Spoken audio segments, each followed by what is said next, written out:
स्वागत है आपके अपने YouTube चैनल अतरी एकेडमी पर। आज के इस वीडियो में हम गणित विषय में कक्षा 8वीं का 5वां अध्याय आंकड़ों का प्रबंधन के बारे में पढ़ेंगे। तो आइए मिलकर पढ़ते हैं। आंकड़े क्या होते हैं? सबसे पहले तो हम जानकारी प्राप्त करेंगे कि आंकड़े क्या होंगे। तो आंकड़ों की परिभाषा समझने के लिए हम सबसे पहले दैनिक जीवन से ही क्रियाकलाप उठाते हैं और पहला लेते हैं। मान लीजिए वनडे क्रिकेट टेस्ट मैच चल रहे हैं और उसमें हम कहते हैं कि पिछले 5 टेस्ट मैचों में धोनी द्वारा प्राप्त किए गए रन है उनको लिखिए। तो हमने लिखे कि धोनी ने पहले टेस्ट मैच में बनाए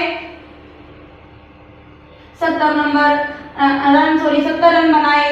अगले में हमने ले लिया उसने बनाए 65। अगले में लिया कि तीसरे टेस्ट मैच में उसने 103 रन बनाए और चौथे में बनाए 90 और उसके बाद एक में 5वें में बना दिए 80 रन बनाए। ठीक है, तो ये पीछे के 5 टेस्ट मैचों के धोनी द्वारा प्राप्त किए गए रन हैं।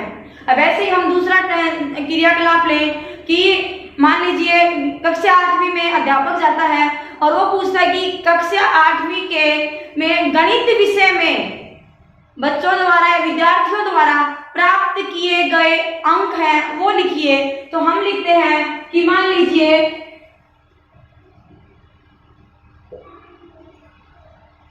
आठवीं में जुलाई जो टेस्ट है प्राप्त अंक है और कुल अंक है 20 अंकों में से विद्यार्थियों ने कितने अंक लिए? किसी ने एक ने लिए 11, 15, 16, 17, 18, 20, 19, 3, 5, 10 इस तरह से।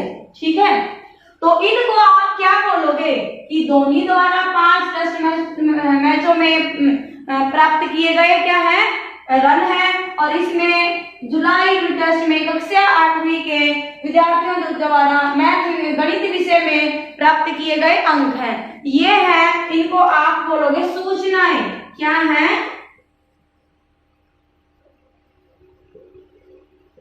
सूचनाएं। और इस तरह से ये सूचनाएं को हम एकत्रित करके क्रमबद्ध रूप में लिख देते हैं। तो ये जो सूचनाएं हैं इनको हम क्या बोलेंगे? आंकड़े। क्या बोलेंगे? आंकड़े। जब हम प्राप्त की गई सूचनाओं को क्रमबद्ध रूप से लिख दें तो वो क्या बन जाएंगे आपके पास? आंकड़े। ठीक है, मान लीजिए एक उदाहरण और लेते हैं कि सप्ताह के 7 दिन, जैसे सोमवार ले लिया, मंगलवार ले लिया, बुधवार ले लिया, बृहस्पतिवार ले लिया और शुक्रवार और शनिवार और यहां से ले लिया रविवार। तो देखते कि दिन का तापमान लिखें कि दिन का तापमान सोमवार के दिन था 40 डिग्री सेल्सियस, मंगलवार के दिन था 35 डिग्री सेल्सियस, बुधवार के दिन 32 डिग्री सेल्सियस हो गया और इसके बाद बृहस्पतिवार के दिन यहाँ से बन जाए 38 डिग्री सेल्सियस, यहाँ हो जाए 37 डिग्री सेल्सियस, 36 डिग्री सेल्सियस और यहाँ पे आ जाए आपके पास 39 है, यहाँ पे आ जाए 39 डिग्री सेल्सियस। तो ये हफ्ते के 7 दिनों का क्या है? तापमान है। तो ये भी जब हमने इनको क्या है? सूचनाएं हैं कि हफ्ते के 7 दिन के तापमान क्या रहा, ये रहा। तो इन्हीं सूचनाओं को हमने क्रमबद्ध रूप से लिख दिया तो ये क्या बन गए? आंकड़े। क्या बन गए? ये आंकड़े। अब आंकड़े भी 2 तरह के होते हैं। यहां से पहले होते हैं प्राथमिक आंकड़े और दूसरे होते हैं द्वितीयक आंकड़े। प्राथमिक आंकड़े सबसे पहले हम पढ़ेंगे। प्राथमिक आंकड़े क्या होते हैं? प्राथमिक आंकड़े होते हैं जैसे 8वीं कक्षा में अध्यापक गया और उसने विद्यार्थियों से पूछा कि रोल नंबर 1 आपके गणित विषय में कितने अंक हैं? उसने बता दिया 11। दूसरे से पूछा उसने कहा 15। तीसरे से पूछा उसने कहा 16। इस तरह से विद्यार्थियों द्वारा बताए गए अंक हैं उसने क्या लिख दिए? अपने इसमें रजिस्टर बोल दो या पुस्तिका बोल दो, उसमें ये क्या है, जहां से हमें वो आंकड़े मिल सकते थे वहां से सीधे गए उन आंकड़ों को प्राप्त कर लिया, तो ये क्या होंगे, प्राथमिक आंकड़े। हम सीधे क्या थे, उन सूचना जहां से हमें सूचनाएं मिल सकती थी उनके पास जा करके और हम खुद उन सूचनाओं को इकट्ठा करके लेके आए हैं, तो इनको हम बोलेंगे प्राथमिक आंकड़े। अब दूसरा है कि जैसे हमने कहा कि धोनी द्वारा जो पीछे 5 टेस्ट मैच हैं उनमें जो रन बनाए गए हैं वो ये हैं, तो ये हमने हो सकता है किसी अखबार से उठाए हो, ठीक है, कि अखबार से हमने नोट कर लिया, किसी टीवी चैनल पे आया हो, कोई स्पोर्ट्स चैनल था उसमें बताया कि धोनी ने इसी तरह, धोनी का जो रन बनाने का रेट है वो इसी तरह से, पहले इतने बने फिर इतने, तो अगर हमने वो आंक जो भी सूचनाएं है यहाँ से, जैसे ये आ गया कि हफ्ते के 7 दिन है तो इनमें तापमान ये रहा, हमने कहाँ से लिया, मान लीजिए ये हमने अखबार से लिया है, ठीक है, तो ये क्या है, द्वितीयक आंकड़े बन गए। उन सूचनाओं के पास हम खुद चलकर नहीं गए, ठीक है, वो सूचनाएं किसी और के द्वारा एकत्रित की गई और वो एकत्रित करने के बाद हमने यूं की यूं उठा ली, तो वो हो गए हमारे पास द्वितीयक आंकड़े। द्वितीयक मतलब हमने खुद उन आंकड़ों उनको नहीं बनाया, किसी के बने बनाई सूचनाएं थी उनको हमने अपने पास ले लिया, उनको नोट कर लिया, अखबार से लिया, टीवी से लिया, तो इस तरह से कौन सी होगी, द्वितीयक आंकड़े। प्राथमिक आंकड़े होते हैं सूचनाओं के पास खुद जाकर उनको इकट्ठा करना, वो होते हैं प्राथमिक आंकड़े। और द्वितीयक आंकड़े कौन से होंगे कि हमें बने बनाए आंकड़े मतलब मिल जाए, ठीक है, सूचनाएं किसी और ने इकट्ठी की, उनको अरेंज करके रख लिया, ठीक है, और उनको हमने उनसे ले लिया, तो वो बन गए द्वितीयक आंकड़े, ठीक है। तो आंकड़ों को ये हो गया आपके पास आंकड़ों की प्रकार की, कितने प्रकार के होते हैं, प्राथमिक और द्वितीयक। अब है इसके बाद कि आंकड़े हैं उनको हम कैसे निरूपित करें कि ताकि विद्यार्थियों को अच्छे से समझ में आ जाए, सुस्पष्ट तरीके से हम आंकड़ों को कैसे निरूपित कर सकते हैं, तो उनका है हम आलेख विधि के द्वारा। आलेख विधि में आपके पास 3-4 तरह आएंगी और उसमें पहली है चित्रालेख, कि हम अपने आंकड़ों को चित्रों के माध्यम से दर्शाएं ताकि विद्यार्थियों को जल्दी समझ आए। तो पहला हम समझते हैं कि चित्रालेख क्या होता है। अब आंकड़ों को निरूपित करने का पहला तरीका है चित्रालेख। चित्रालेख में क्या होगा, हमारे पास मोहन, रोहन, सोहन 3 विद्यार्थी हैं, ठीक है, उन्होंने जुलाई यूनिट टेस्ट हुआ उसमें अंक प्राप्त किए। मोहन ने लिए 15, रोहन ने लिए 10 अंक और सोहन ने लिए 5 अंक, और कुल अंक हैं 15। कुल अंक कितने हैं, 15।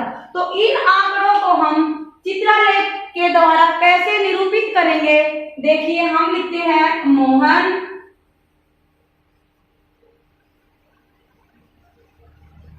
फिर हमने लिखा रोहन, और तीसरे नंबर पे लिखा हमने सोहन। मोहन ने अंक प्राप्त किए 15, तो हम इसको चित्र के माध्यम से दिखाएंगे। हमने मान लीजिए जो ये स्माइल का चिन्ह है ये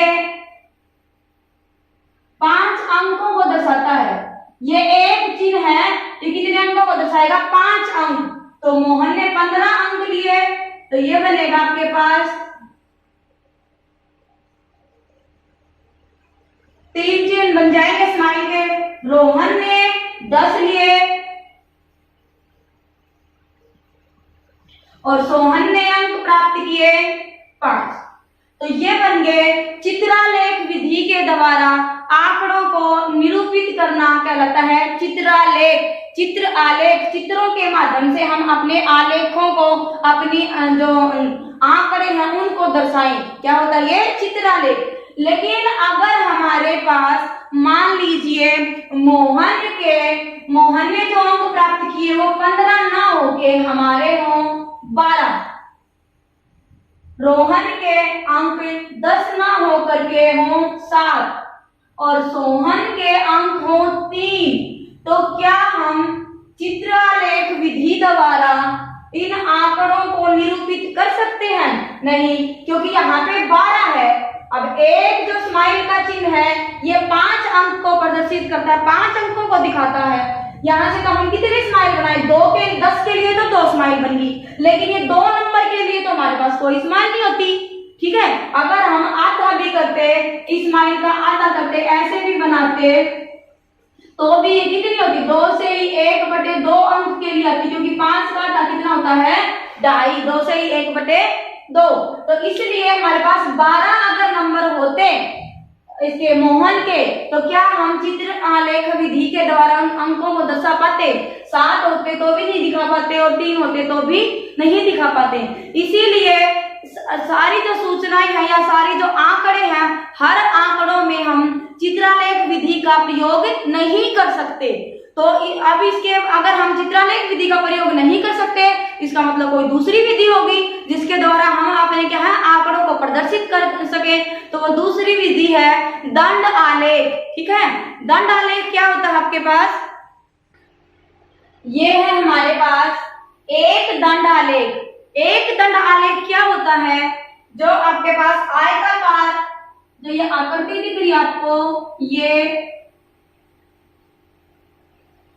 इसको हम क्या बोलेंगे, दंड।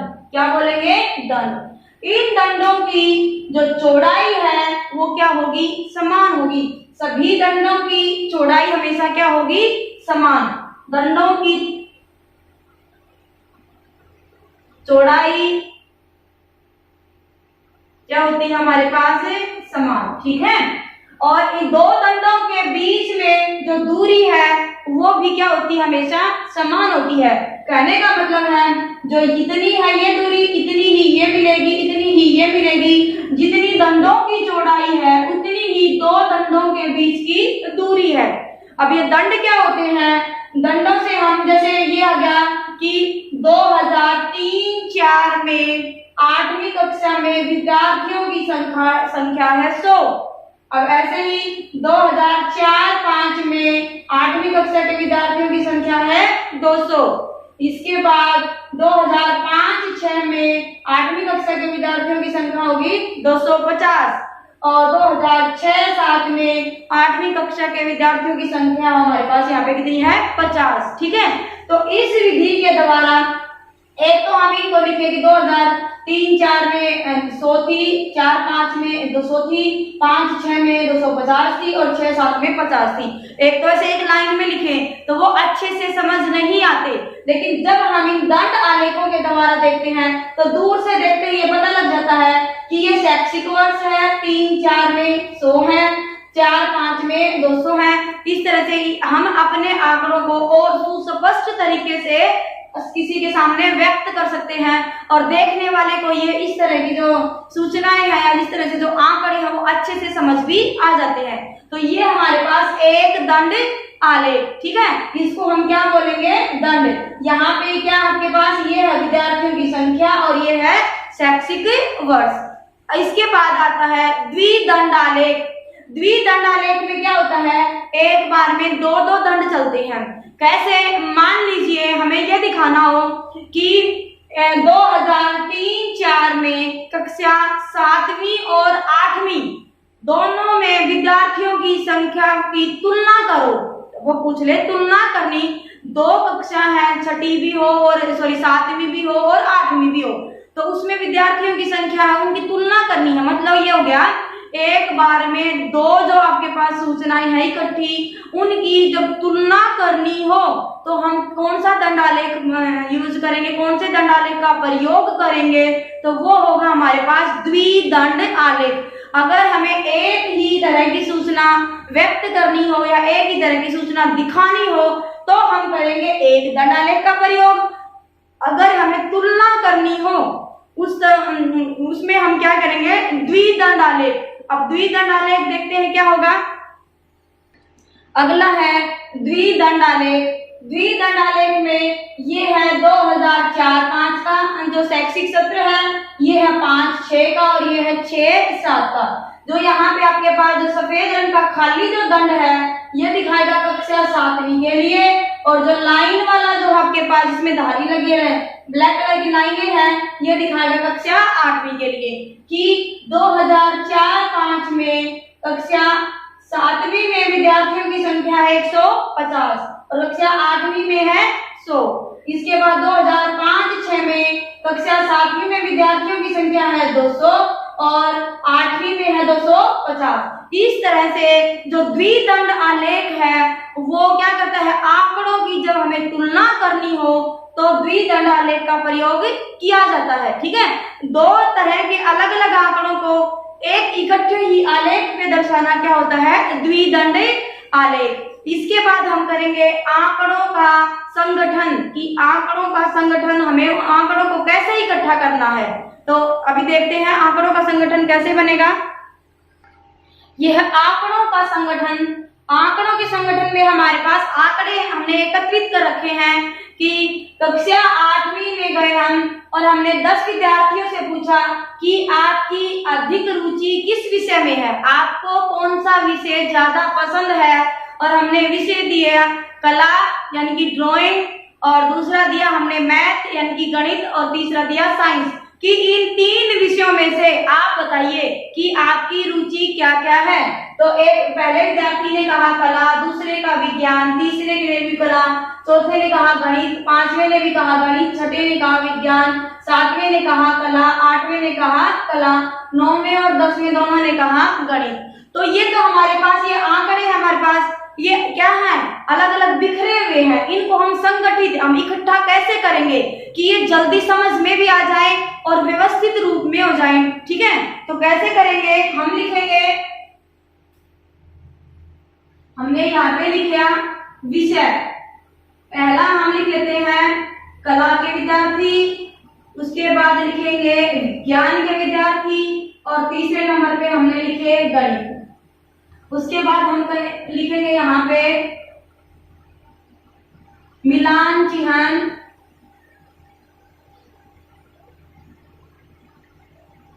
और तीसरे नंबर पे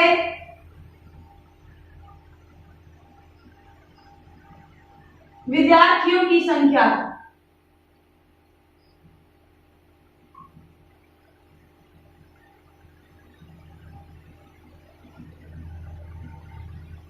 कला में रुचि रखने वाले विद्यार्थी कितने हैं, 1, 2, 3 और 4। तो ये है हमारे पास 4। तो मिलान चिन्ह कैसे बनाएंगे, 1, 2, 3, 4। ठीक है, अब इसके बाद विज्ञान में रुचि रखने वाले विद्यार्थी ये है 1, 2।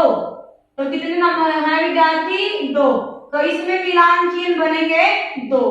और गणित विषय में रुचि रखने वाले विद्यार्थी हैं, यहां से ये बनेगा 1, ये है 2 और 3 और 4। तो यहाँ पे हम लिखेंगे 4 और हमने लगा दिया इस तरह से। मान लीजिए विद्यार्थियों की संख्या है 11 और एक और विद्यार्थी है उसकी भी रुचि किसमें है, गणित में। तो यहाँ पे विद्यार्थियों की संख्या कितनी हो जाएगी, 5। तो 5 का मिलान चिन्ह कैसे करते हैं हम, 4 तो लगाएंगे सीधे और चौथे को क्या कर, चौथे से क्या, 5वें से क्या कर देंगे, इन सभी को काट देंगे। तो ये क्या होते हैं, मिलान चिन्ह। मिलान चिन्ह में क्या बनते हैं, 5-5 के जोड़े बनते हैं, जिनमें 5 तो होती है सीधी रेखाएं, सॉरी 4 तो होती है सीधी रेखाएं और 5वीं से हम क्या कर देते हैं, इन चारों को काट देते हैं। अगर हमारे पास यहाँ पर होते 8 तो हम क्या करते, 5 का ये एक जोड़ा बन गया, फिर हम लिखते 6, 7, 8। ठीक है, 9 होते तो एक और लगा लेते, और अगर 10 होते तो फिर इनको काट देते, 11 होते तो हम एक और लगाते।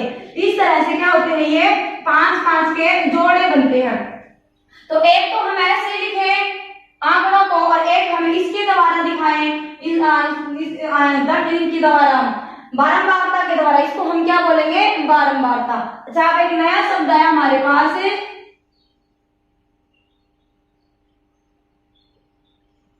बारंबारता। बारंबारता क्या होती है, यहाँ पे जो विद्यार्थियों की संख्या है कि कितने विद्यार्थी कला विषय में रुचि रखने वाले हैं, वो है 4। तो ये क्या है, इसकी कला में रुचि रखने वाले विद्यार्थियों की संख्या 4 है। तो ये कितना जाएगा आपके पास से, बारंबारता है कि विज्ञान विषय में रुचि रखने वाले विद्यार्थी कितने हैं, 2, और गणित विषय में रुचि रखने वाले विद्यार्थी कितने हैं, 5। तो ये आपके पास जो विद्यार्थियों की संख्या है इसको आप बोलोगे बारंबारता या फ्रीक्वेंसी। क्या बोलोगे इसको आप, बारंबारता। कि जैसे यहाँ पे विषयों की बात चल रही थी, तो विषयों में रुचि रखने वाले विद्यार्थियों की संख्या कितनी है, कितने विद्यार्थी कला में रुचि रखते हैं, कितने गणित में रुचि रखते हैं, कितने विज्ञान में रुचि रखते हैं।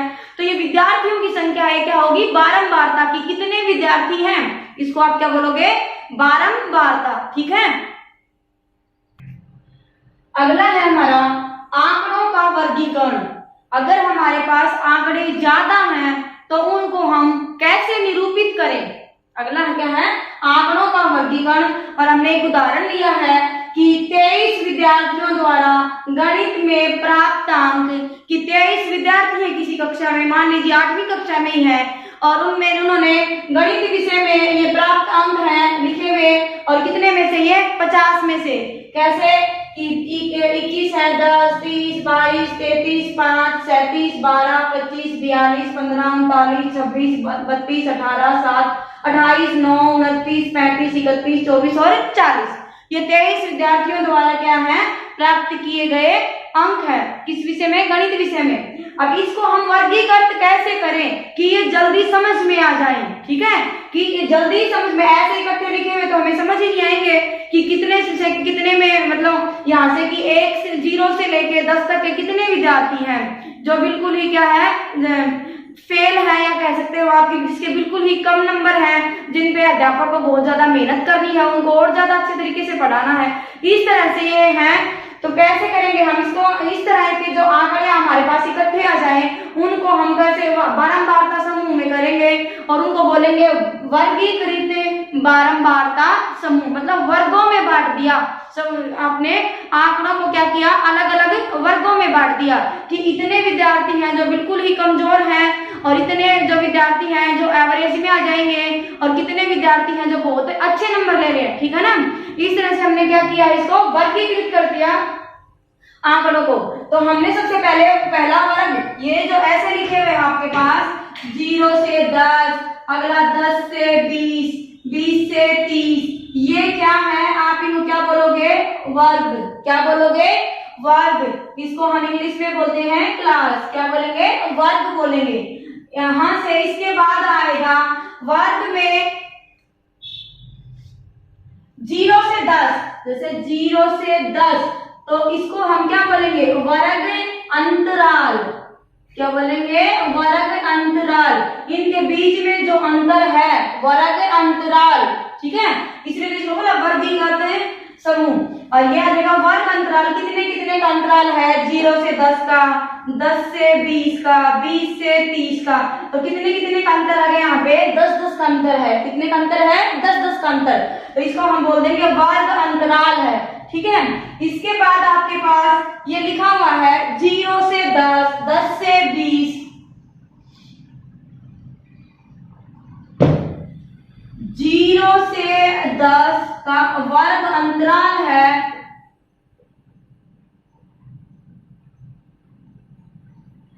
तो जो 0 है ये होगा, इसको हम बोलेंगे निम्न वर्ग, और जो 10 है इसको बोलेंगे उच्च वर्ग। इसको क्या बोलेंगे, हमें उच्च वर्ग। वर्ग अंतराल में 2 होंगे कि 0 से लेके 10 तक के। तो 0 से 10 तक के हैं, तो इसमें क्या होगा, 0 को आप क्या बोलोगे, निम्न वर्ग, और 10 को क्या बोलोगे, उच्च वर्ग। अब यहाँ से वर्ग अंतराल है 0 से 10, तो इसमें आपको 10 को नहीं लेना, यानी कि उच्च वर्ग को नहीं लेना। 0 से 9 तक के अंक जो प्राप्त कर रखे हैं उन विद्यार्थियों को लेना है, 0 से 9 तक वाले। किसी भी वर्ग अंतराल में उच्च वर्ग को आपने नहीं लेना। उच्च वर्ग को हम अगली जो आपके पास वर्ग अंतराल की अगली आएगी, जैसे 0 से 10 है, 10 से 20, ठीक है। तो अगला जो अंतराल होगा उसमें क्या कर लेंगे, ले लेंगे, उसमें काउंट कर लेंगे। कैसे, इसमें 0 से लेके 9 तक के आएंगे, तो 10 किसमें आएगा, 10 से लेके 19 तक इसमें आएंगे, फिर 20 से लेके 29 तक इसमें आएंगे, 30 से लेके 39 तक इसमें, और यहाँ से 40 से लेके 49 तक इसमें। समझ आया? यानी कि हर वर्ग अंतराल में निम्न वर्ग को लेना होता है और उच्च वर्ग का जो भी है आपके पास उसको नहीं लेना, उसको अगले जो वर्ग अंतराल आएगा उसमें ले लेना है, ठीक है। तो इसमें हम लेंगे 0 से 10 का पहला जो हमारा वर्ग समूह है, इसमें हम लेंगे 0 से 9 नंबर वाले विद्यार्थियों को। अब देखते हैं इनमें से 0 से 9 के बीच में कितने विद्यार्थी हैं।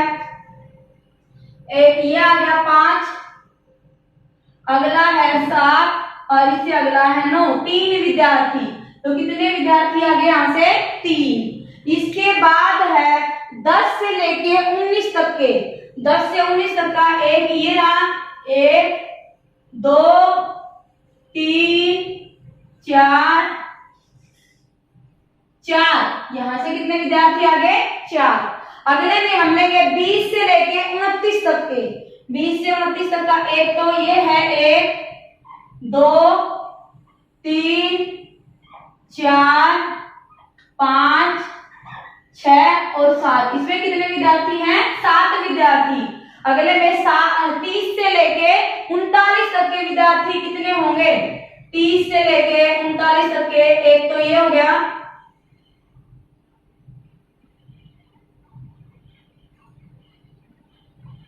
2 3 4 5 6 और एक ये आ गया 7। तो इसमें कितने आ गए आपके पास, 7 विद्यार्थी। और यहाँ 40 से लेके 49 तक के आएंगे, 40 से 49 तक के आएंगे, एक तो ये हो गया और दूसरा है ये 40 से 49 के बीच में कितने विद्यार्थी आए, ये 2। कुल विद्यार्थी कितने होंगे, कुल करेंगे तो हमारे पास यही संख्या आ जाएगी, 23 विद्यार्थी कुल हैं। इस तरह से जो हमने ये 12 पाठा सारणी बनाई है, इसमें कौन से तरह की, ये इससे पहले वाली जो हमने की थी जिसमें हमने पूछा था विद्यार्थियों से कि आपके किस विषय में अधिक रुचि है, विज्ञान में कि गणित में कि साइंस, इसमें कला में, तो वो थी आपके पास बारंबारता सारणी। और इसको हम बोलेंगे वर्गीकृत बारंबारता सारणी बोलो या वर्गीकृत बारंबारता समूह बोलो। इसको वर्गीकृत क्यों कहा है, क्योंकि इसमें क्या आगे, वर्ग आगे, क्या आगे, वर्ग। मैं एक बार फिर से रिवाइज करवा दूं, 0 से 10 है, ठीक है। इसमें आप 0 को क्या बोलोगे, निम्न वर्ग, और 10 को क्या बोलोगे, उच्च वर्ग। अब एक और रहता है इसमें, वर्ग की चौड़ाई बोल दो या माप बोल दो, चौड़ाई या माप बोलो कि हम कह दे इसमें वर्ग की चौड़ाई कितनी है, इस बारंबारता सारणी समूह में या वर्गीकृत बारंबारता समूह में यह कह दो कि वर्ग का माप कितना है, चौड़ाई बोलो या माप। क्या करोगे, उच्च वर्ग में से निम्न वर्ग को घटा दो। उच्च वर्ग आपके पास 10 है और 10 में से 0 घटाएंगे तो कितना बनेगा, 10। अगला उच्च वर्ग कितना है, 20 और 20 में से 10 जाएगा तो कितना बचेगा, 10। ये हर आपके पास वर्ग समूह में क्या रहेगा, समान रहेगा, क्या रहेगा, समान। इसको आप क्या बोलोगे, वर्ग की चौड़ाई कहिए या फिर बोलिए वर्ग का माप, ठीक है। इसके बाद हम अगला पढ़ेंगे। अब तक हमने आलेख विधि के अंतर्गत कौन से आलेख पढ़े हैं। सबसे पहले पढ़ा हमने चित्र आलेख, फिर है एक दंड आलेख, फिर द्विदंड आलेख और अब आया चौथे नंबर पे आयत चित्र। जब आपके पास जो इंफॉर्मेशन कह दो या फिर जो आंकड़े हैं, आंकड़े वर्गीकृत बारंबारता समूह में दिए गए हैं, आपके आंकड़े इस तरह से दिए गए हैं, तो इस तरह से जो आंकड़े दिए गए हों इसको हम किस आलेख के द्वारा प्रदर्शित करेंगे, जो आलेख द्वारा प्रदर्शित कर सकते हैं वो हमारे पास आयत चित्र। आयत चित्र क्या होगा, इसमें ये आपके पास क्या है, दंड है और इन दंडों के बीच में अंतर नहीं होगा। पहले हमने जो बनाए थे वो किस तरह से थे, हमारे पास इस तरह से थे दंड, यूं बीच में क्या था, इन दोनों के बीच में दूरी थी, हर दंड के बीच में क्या थी, बीच दूरी थी। लेकिन जो आयत चित्र है, आयत चित्र में दंडों के बीच में दूरी नहीं होगी, सारे दंड एक दूसरे से सटे हुए होंगे। क्यों सटे हुए होंगे, ये हमें वर्ग अंतराल की वजह से, क्यों वर्ग अंतराल की वजह से कि 0 से 10, फिर 10 से 20, ये यहाँ पे 10 पे रुका, 10 से अगला शुरू होगा, 10 से 20, 20 से 30, 30 से 40। जब भी आपके पास वर्गीकृत बारंबारता समूह दिया गया हो तो इस तरह से हम कौन सी आलेख का प्रयोग करेंगे, हम प्रयोग करेंगे आयत चित्र का। आयत चित्र में और एक दंड आलेख में क्या अंतर होगा, एक दंड आलेख में सभी दंडों के बीच में दूरी होगी, समान दूरी होगी, और आयत चित्र में दंडों के बीच में दूरी नहीं होगी। और मैंने बताया दूरी ना होने का क्या कारण है, क्योंकि बारंबारता जो वर्गीकृत समूह है आपके पास, वर्गीकृत बारंबारता समूह है, इसमें क्या होता है आपके पास वर्ग अंतराल होता है। क्या होता है, वर्ग अंतराल। और वर्ग अंतराल कैसे होगा, 0 से 10, 10 से 20, तो 0 से 10 और 10 से अगला शुरू हो गया 10 से 20, तो इसके बीच में क्या हुआ, दूरी नहीं है, और दूरी ना होने की वजह से आपके पास यहाँ जब आप आलेख बनाओगे तो आलेख में भी दूरी नहीं होगी। यहाँ से हमने अब 4 तरह के आलेख पढ़े हैं, चित्र आलेख, एक दंड आलेख, द्विदंड आलेख और आयत चित्र। द्विदंड आलेख का प्रयोग आप कब करोगे, जब आपको क्या करनी हो, आंकड़ों के बीच में तुलना करनी हो, तो आप क्या प्रयोग करोगे, द्विदंड आलेख। ठीक है, अब हमें जो प्रश्नावली 5.1 है उसको अगले वीडियो में समझेंगे।